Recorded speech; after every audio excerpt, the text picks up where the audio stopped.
friends, welcome to episode 269 of SelfKind with me, Erica Webb. Today we are continuing on our little series around overstimulation and the highly sensitive person, and we're going to be talking about how self-awareness is a really key tool when it comes to navigating that overstimulation and being able to kind of move through it and beyond it. So let's just do a quick little recap of what has brought us here. Back in episode 266, I talked all about overstimulation and overwhelm as a highly sensitive person. What does it look like? What does it feel like? Why does it happen? Why is it such a big deal for us? Then in 267, I talked about mindful movement as a specific tool that can be incredibly useful for learning how to spot overstimulation and how to get on top of it kind of sooner, but also for then helping us through it when it does happen. And then last week in episode 268, we talked about self-compassion as a tool for navigating that overstimulation. So this week, we're going to keep going with that theme, and we're going to specifically talk about self-awareness. And self-awareness is absolutely wrapped up in those previous two topics. Us being self-aware when we're engaging in mindful movement, we're being self-aware when we're engaging in self-compassion. So we're going to build on that and talk about some other forms of self-awareness and why it can be so important. So as a quick reminder, when we're talking about overstimulation, we're ultimately talking about being outside of our window of tolerance. Our window of tolerance is that kind of happy space where we might not be happy all the time, absolutely not, but we can kind of cope with whatever life throws at us. So if somebody cuts us off in traffic, we don't feel the need to, wind down our window and rip through them. We're like, I can take this, I can navigate this. I feel in control of myself. When we're overstimulated, we lose that sense of being able to make clear choices about how we behave. So it's a huge issue. I think it's probably the biggest thing that highly sensitive people deal with. And we deal with it on a couple of different levels. One, we can be very overstimulated just from our environment. So if there's lots of bright lights, lots of loud sounds, I was talking to someone earlier today, and I know this for me too, if there's like a heater that's just making a weird noise, it can be really irritating. So we can be overstimulated environmentally, but we can also be overstimulated by emotions, our own emotions and the emotions of other people. And I haven't put that in my notes, but I think it's a really important thing to point out in this episode, is that this self-awareness work can help us distinguish between what is ours and what we might be sensing from another person. And that's huge because we can feel very hijacked by other people's feelings. I know that for me, I have a tendency to match the mood of the person that I'm with. And so if you're not in a good mood and I'm sitting with you, I will almost unconsciously, but I'm much more aware of it these days, almost unconsciously match you there, meet you there, match what you're feeling. And it's a very empathetic thing that we do as humans. And I think highly sensitive people are more prone to doing that, particularly highly sensitive people who are kind of more affected by other people's emotions. Not everybody is. So there is that piece to this understanding of ourselves, right? The self-awareness piece.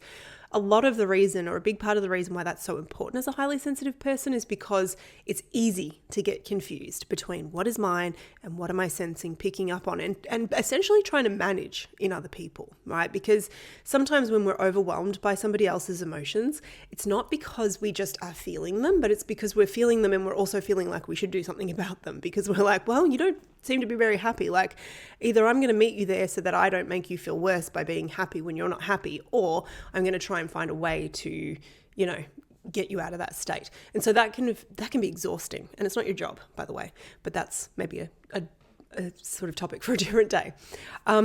So that's sort of the first reason. Again, wasn't in my notes, but I think that's a really important thing that I left out of my notes. So I'm glad we touched on it. Differentiating what is yours versus what is theirs is so important, and it can be hard. So that's piece number one. What I want to do now, though, is just go back to my notes for a second and rewind a little bit and talk about what actually is self-awareness. It sounds fairly self-explanatory, but I think it is worth clarifying. So if you put that into Google, self-awareness definition, Google tells us that it is conscious knowledge of one's own character and feelings. conscious knowledge of one's own character and feelings. So if we break that down, there are lots of different ways that we might be feeling and different ways that we might consider our character. One of those things is sensory feelings, like what am I feeling? Where do I feel it? Where is there tension, pain, neutrality, pleasure? What temperature, tone, like volume am I sensing in my body? So there's sensory feelings. They can be very internal too. We can sense what's going on inside our body. We might be aware of, movement in our organs, heart beating, etc., etc. Then we have emotional feelings. We tend to collapse those as humans into three sort of primary emotions: happy, sad, angry. But there are so many more emotions in the human repertoire. We have far more than three, and it's really worth getting familiar with the nuance. And so there's those feelings, right? There's emotional feelings, and being able to differentiate something like irritation from anger can be incredibly helpful.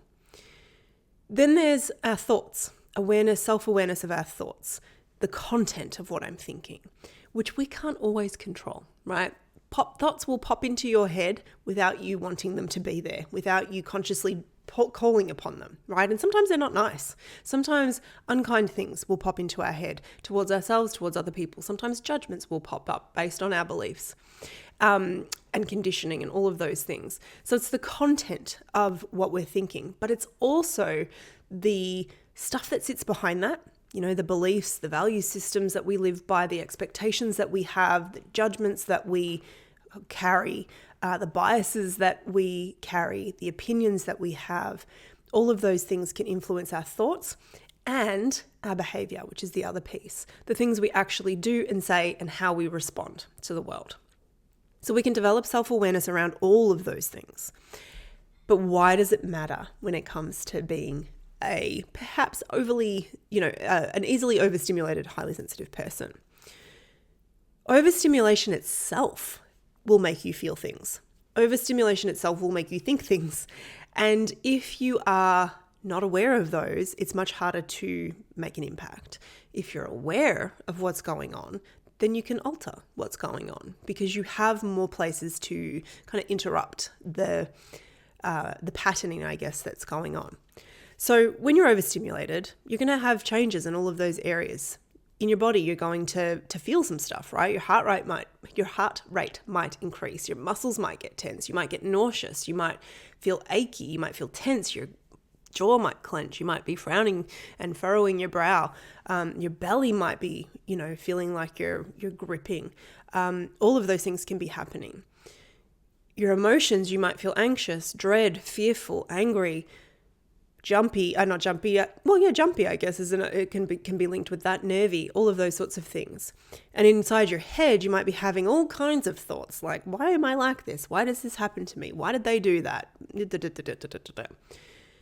And then we will also be able to sort of see things in our behavior. We might withdraw, we might lash out, we might have a meltdown, we might start to spiral.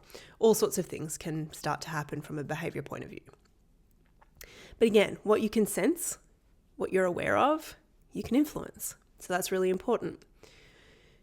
Imagine if you had the capacity to catch on earlier when you are moving towards your overstimulation, right? So not once that ship has sailed and you are deeply in overstimulation world, but when you're kind of creeping towards the edge. Imagine if you could pick up on that earlier. You could then interrupt that cycle more quickly and sooner and perhaps have a little bit of a different outcome. Imagine if you could notice the way that you're talking to yourself and that you had the skills to interrupt the criticism and the judgment that might pop up to be able to meet yourself with more compassion and kindness. Imagine knowing that underneath it all, you have this belief, and I laugh because I absolutely have had this belief at times, that your sensitivity makes you weak, that your sensitivity makes you fragile, that your sensitivity makes you less than. And when that narrative comes up, if you're aware of it, maybe you can disentangle from it with a little bit more ease.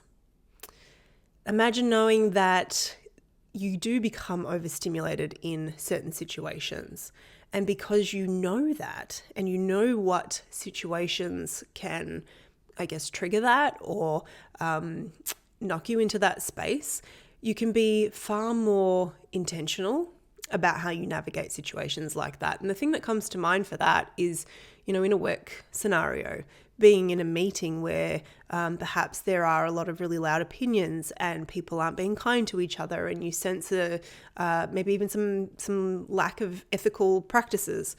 If you know that those sorts of situations will kind of overstimulate the system, then you can have strategies in place to deal with them.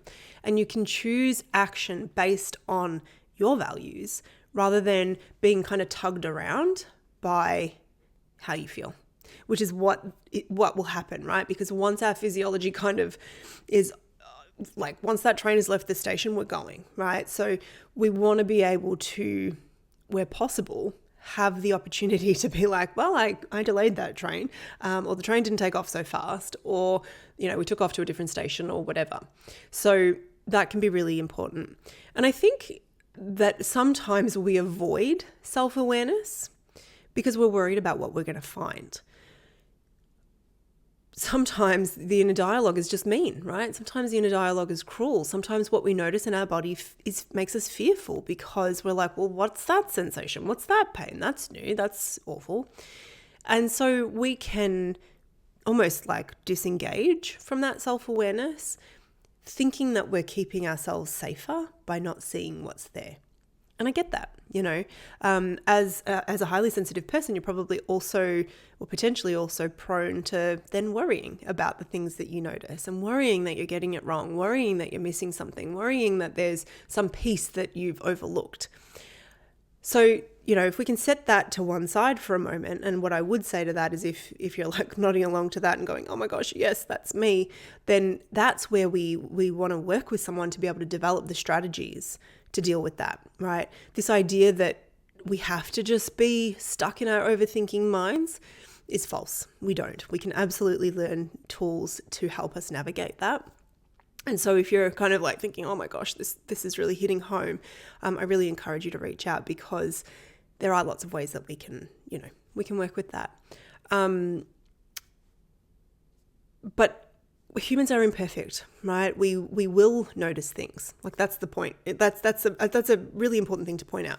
We will notice things that we don't like. We will notice facets of our personality, ways that we react, ways that we respond, things that we think that we don't like.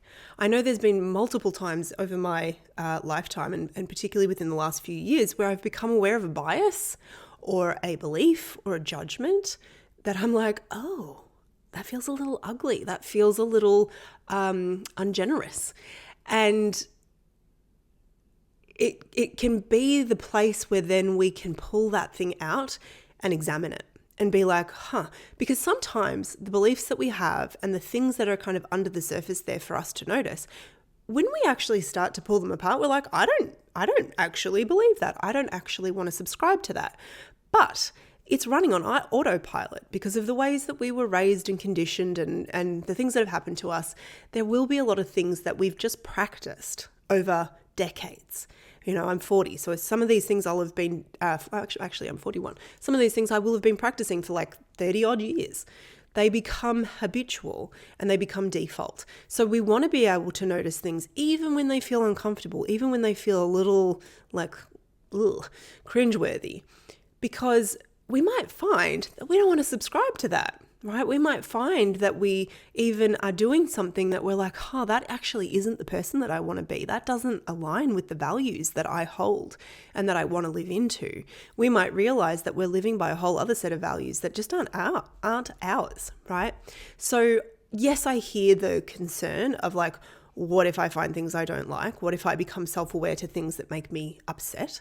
Yeah, you might, right? And again, this is where we want to have a skilled and compassionate person that we can work through that with, if that feels helpful, because, being human can be messy sometimes, and it can be really uncomfortable sometimes, and it can be hard, I think, to be willing to continue to meet yourself with compassion in those difficulties, but that's what it always comes back to. And, I've got that in my notes here of like, self-awareness will always loop you back to the opportunity to be self-compassionate, because you are imperfect, you are growing, you are dismantling old narratives and writing new ones. You are evolving as a human, you are changing, and you will continue to do that until the day you die, if you'd like to, right? So self-awareness helps you to do that. I really think self-awareness is a gift, even when it brings up things that you're like, oh, wish that wasn't so. Because then we can do something with it, and we can do that compassionately. Side note, I feel like I was like, when am I going to talk about this? I'm going to talk about this now.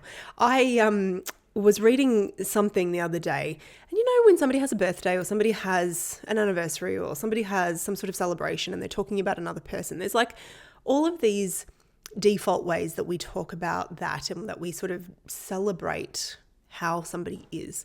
And one of the things that we often say is like, never change. You're perfect as you are, and we love you. Never change.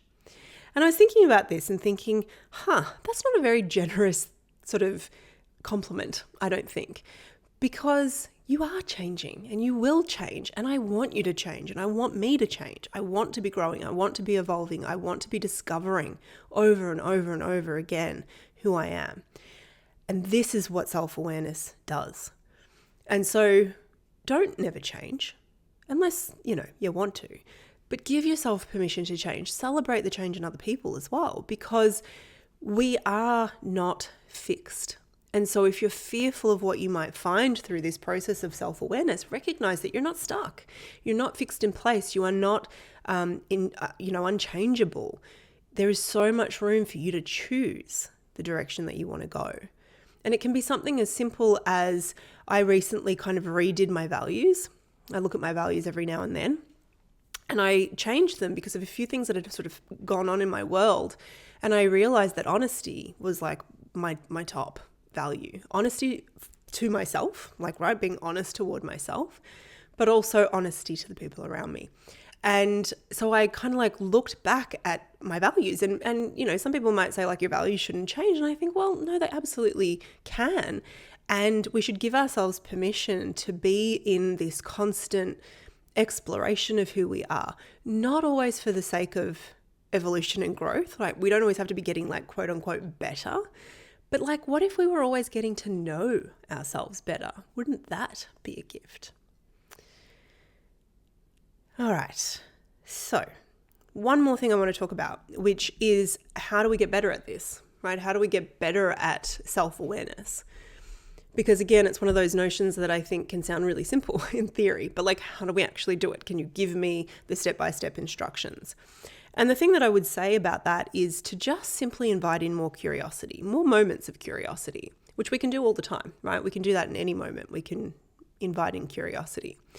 I think mindful movement is a beautiful tool for that. So if you haven't already listened to episode 267, go back and listen to that one, where I talk all about mindful movement as a tool for overstimulation, losing my words. But one of the reasons why mindful movement can be really helpful in that regard is that it invites us into this space of curiosity and into contrast, like into noticing contrast. Like, when is my muscle contracting? What does that feel like? What does it feel like when it melts? What do I notice about these moments of contrast? And that curiosity can move beyond the mindful movement, but the mindful movement sort of space can be a really beautiful place to practice it. We can notice, like, what am I feeling in this moment? What do I notice about this moment in general? What's going on in my head? What are those thoughts? Some of them will not be chosen. A lot of them will not be chosen, but can you pick up on them? How am I talking to myself? And then, like, can I commit to meeting anything I notice with compassion over judgment? So all of those things are inviting in curiosity. I'm noticing opens the door to curiosity. And like the mindful movement introduces contrast, we can do that in other places too. So, how do I feel when I speak kindly towards myself versus when I don't? What do I notice about stepping into this space that's full of bright lights and noise versus stepping into this, quiet restaurant where the lights are dimmed and whatever. So we can just start to notice, be curious, how does this environment, how does this scenario, how does this approach affect how I feel? And then, be curious in different environments and in different situations. So that's a really good way, I think, to invite in self-awareness. Lots of moments of curiosity. And, meeting that curiosity with self-compassion, especially when you come up against things that you're like, ooh, wish that wasn't so, right? You will have beliefs and thoughts and judgments that do not feel generous. You are human. You are not perfect. None of us are. If you can meet yourself with compassion, it gets a lot easier to navigate that. So that is the self-awareness pool that we've been swimming in for this episode. I feel like we could go deeper into that pool, but I'm going to leave it at that for now. But let me know if you have questions. I really would like to know if there's sort of anything that we've covered in these last, I guess it's been 4 episodes, that you have questions about, anything that you've tried implementing that you're like, I don't know if I'm doing this right. I don't know, what to expect. Let me know. You can find me over on Instagram. If you're over there, I'm at Erica Webb _SelfKind. If you're watching on YouTube, you can comment. You can find me on my website as well, ericawebb.com.au. And there's lots of different ways we can work together as well. So I'll pop some of those in the show notes. All right, my friend, I will be back next week. But until then, keep being kind to yourself. See what you can become aware of about your wonderful self this week. Open the door to curiosity, and I'll see you soon.